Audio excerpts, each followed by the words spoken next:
નમસ્કાર મિત્રો, આપ સર્વેનું આપણી યુટ્યુબ ચેનલ એસકે સ્ટડી ટોકની અંદર હાર્દિક સ્વાગત છે. મિત્રો, આજના આ વિડીયોની અંદર આપણે ખાસ જે ઘણા બધા મિત્રોના મારા પર્સનલ ટેલિગ્રામ આઈડીની અંદર અને યુટ્યુબમાં કોમેન્ટ હતી કે સાહેબ અમે ટેટટાટની તૈયારી તો કરીએ છીએ, પણ ઘણા સમયથી હજી રાજ્ય પરીક્ષા બોર્ડ દ્વારા ઓફિશિયલ કહેવામાં નથી આવ્યું કે અમે ટેટટાટ ક્યારે લેવાના છીએ, ક્યારે નોટિફિકેશન આવશે.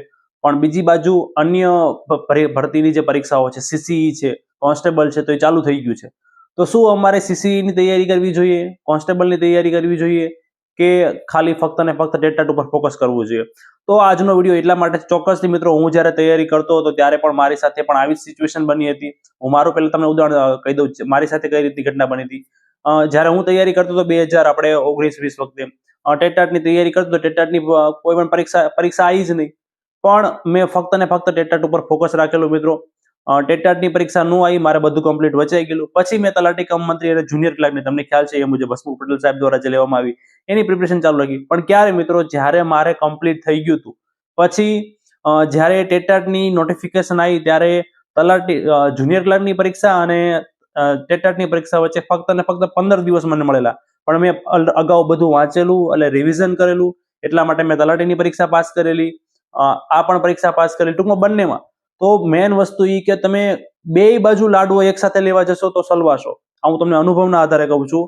તો શું કરવું જોઈએ એ જ ચર્ચા હું આજના વિડીયોમાં કરવાનો છું, કે સીસીઈની તૈયારી કરવા જવાય કે ટેટટાટની તૈયારી કરવા જવાય.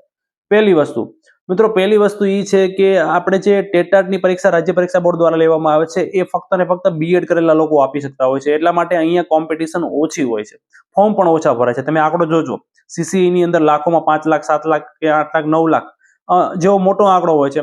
ટેટટાટની અંદર 1.5 લાખ 2 લાખ 2.5 લાખ વધી 3 લાખ, એનાથી વટવાનો નથી. એમાં ત્યાં વાંચવા વાળા બહુ ઓછા હોય છે. જે આંકડો હોય છે 3 લાખનો, 3 લાખમાં 50 થી 60% લોકો તો વાંચતા હોતા જ નથી, વાંચવા વાળા નથી હોતા, બહુ ઓછા હોય છે મિત્રો. એટલે કોમ્પિટિશન ટેટટાટની અંદર ઓછી હોય છે, આ વાસ્તવિકતા છે. કોઈ પણ એમ કીધું હોય કે બહુ અઘરું છે, પણ બીજી પરીક્ષાઓની સરખામણીમાં ટેટટાટ ઈઝી છે. બીજું વસ્તુ કે તમે સીસીઈની પરીક્ષા આપવા જશો તો ત્યાં તમારે બહુ બધો લાંબો સિલેબસ કવર કરવો પડતો હોય છે. જ્યારે ટેટટાટની અંદર તમે કન્ટેન્ટ છે તો 2 ચોપડીના પુઠ્ઠા 100 માર્કનું જે કન્ટેન્ટ આવતું હોય છે, તો ટેટ 2 છે 75 માર્કની અંદર, બીજું પેડાગોજીને આપણે બાદ કરી દઈએ તો 2 ચોપડીના પુઠ્ઠાની વચ્ચેથી પ્રશ્નો આવતા હોય છે. એટલે સરળ હોય છે. તમારે અન્ય પરીક્ષાઓની જે ઊંડાણપૂર્વક ઝાઝા એવા સિલેબસ કવર, ઘણા બધા સબ્જેક્ટ કવર કરવા પડતા નથી. હવે શું કરાય? મેં આ તમને કીધું આવું બેમાં હોય છે. એટલે સરળ છે ટેટટાટ તૈયારી માટે. હવે શું કરાય?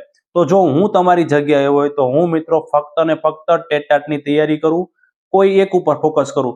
પછી હું શું કરું, બધું વંચાઈ જાય, કન્ટેન્ટ કરી નાખ્યું, પેડાગોજી થઈ ગયું, ગુજરાતી વ્યાકરણ થઈ ગયું, ઇંગ્લિશ ગ્રામર થઈ ગયું. હવે એમ લાગે કે આટલું બધું થઈ ગયું છે તો હજી ટેટટાટની નોટિફિકેશન ન થઈ, તો પછી સમય હોય તો સીસીઈના જે સબ્જેક્ટ બાકી ન હોય, અમુક સબ્જેક્ટ તો કોમન હશે ને, ગુજરાતી ગ્રામર છે તો આમાં આવતું હોય કદાચ, મેથ્સ રીઝનિંગ, આમાં આપણે રીઝનિંગ તમે આમાં કરી લો તો આમાં કામમાં લાગવાનું જ છે.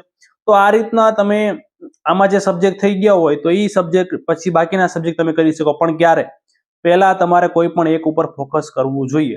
હવે બીજો એક તમે આપણે પાસું જોઈએ કે તમારામાંથી ઘણા બધા મિત્રો એવા હશે કે જેને પદ્ધતિ શાસ્ત્ર ને એ બધું બહુ અઘરું લાગતું હશે, પણ તમારું મેથ્સ રીઝનિંગ પાવરફુલ હોય, બહુ પાવરફુલ, તમે ગમે દાખલો આપે અઘરામ અઘરો કરી નાખતા હોય, તો તમારે સીસીઈ કરાય. મુખ્યત્વે તમારે એ બાબત જોવાની છે કે તમને કયા વિષયમાં તમે માસ્ટર માઇન્ડ છો, તમે કયા વિષય તમારા માટે પાવરફુલ છે. જે વિષયમાં તમે પાવરફુલ, કોન્સ્ટેબલની અંદર જે વિષયો આવે છે એ વિષયમાં તમારી પકડ સારી હોય તો પહેલા તમારી ચોક્કસથી કરવું જોઈએ. કેમ કે કોઈ પણ એક સરકારી નોકરી જે મળે લઈ લેવાય, મારું એવું માનવું છે. શિક્ષકની ભલે તમારું સપનું શિક્ષક બનવાનું હોય, પણ પહેલા સરકારી નોકરી જે મળે એ લઈ લેવી જોઈએ.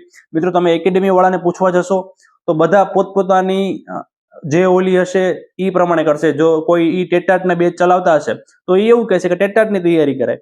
એ જો સીસીઈની બેચ ચલાવતા હશે તો એવું કહેશે કે ટેટટાટની ન કરાય, સીસીઈની કરાય.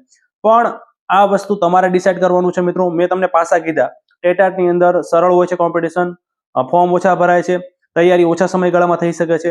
સીસીઈની અંદર ઝાઝા સબ્જેક્ટ હોય છે. આમ અત્યારે પ્રિલિમની વાત કરીએ, સીસીઈમાં ત્યાં થઈ ગયું ને મિત્રો કે જે ગ્રુપ એ હોય છે તેમાં પણ મેન્સ આવી ગયું. મેન્સમાં કેટલું બધું તમારે આમ જોવા જઈએ તો જીપીએસસી લેવલનું તમારે વાંચવું પડતું હોય છે.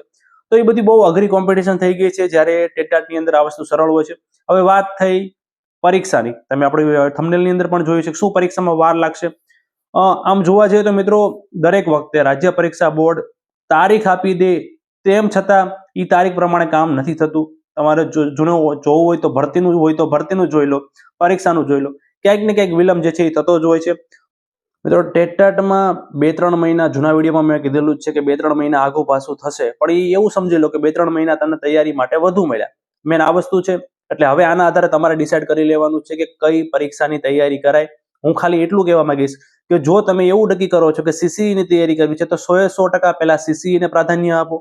એવું ન થાય કે પછી 2 સબ્જેક્ટ સીસીએ ના કરો ને એક ટોપિક પેડાગોજી કરવા જો, એમાં હલવાશો મિત્રો. યાદ રાખજો, અનુભવના આધારે કહું છું, જેની તૈયારી કરવાનું વિચારો છો એની ઉપર 100% ફોકસ કરજો, ધ્યાન આપજો.